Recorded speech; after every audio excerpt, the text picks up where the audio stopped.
Hey everyone, Brian Berbati here, and thanks for tuning in to vlog number 17. Today I'll mention something from 1.6 Rewatch, which is these are 5 mistakes that people often make in creating their offer. They copycat, where they don't position themselves as unique in a market of one, but rather fit into where their competitors are, giving them no distinction nor advantage. They also tend to play it safe, whereas a poor offer ends up being rather dull and dry. If you don't have skin in the game and you don't have a guarantee or risk reversal, why should your prospect buy from you?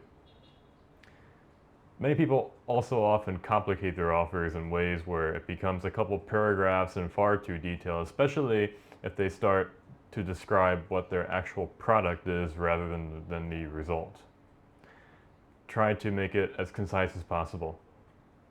Many times people use statements like high ticket, which in my case, HVAC contractors have not a lot of experience with that term, nor would interior designers.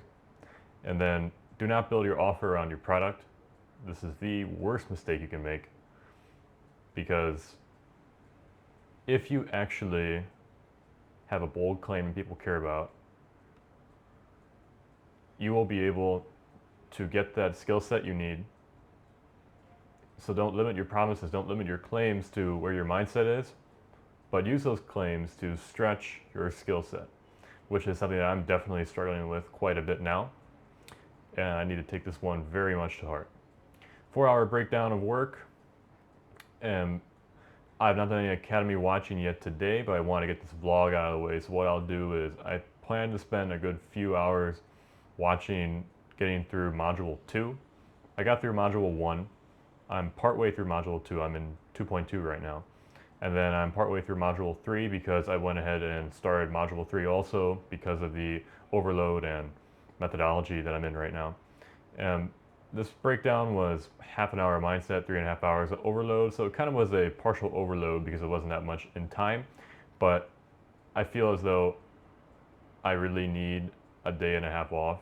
And I'm going to keep on that 4 hours on Saturday and full day off on Sunday, as I've been able to sustain it. And I think it'll be fine for now, unless I really get deep in the woods and need to add in more time.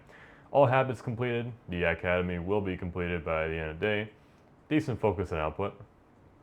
And then this is the breakdown. Biggest problem today, don't zone out in the affirmation stage. You know how important this is, so got to keep that consistency. Take more content notes. Good progress toward niche understanding. So what I really need to do, guys, is have a great understanding of what all the intricacies and problems are within HVAC companies, their operations, their difficulties they have in scaling at different ranges of revenue. And all those pinch points I need to really, really analyze. So one thing I'm doing now is watching every single relevant YouTube video from Phil Flash, or Phil, don't remember his last name, but Phil from Flash Consulting. He is quite the market expert on HVAC companies.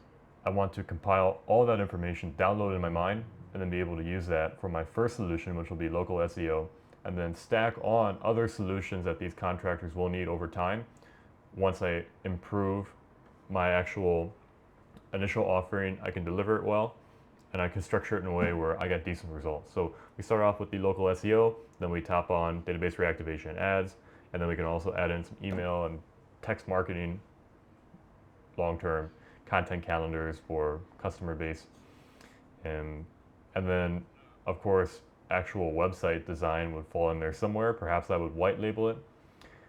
Depends upon where we go once we get those first couple of services mastered. And that is pretty much it for the day. I'm very thankful to be over this solid week of work, so that way I can rest and then get right back to it on Monday. Thank you for tuning in, and see you when the next day of work begins. Take care.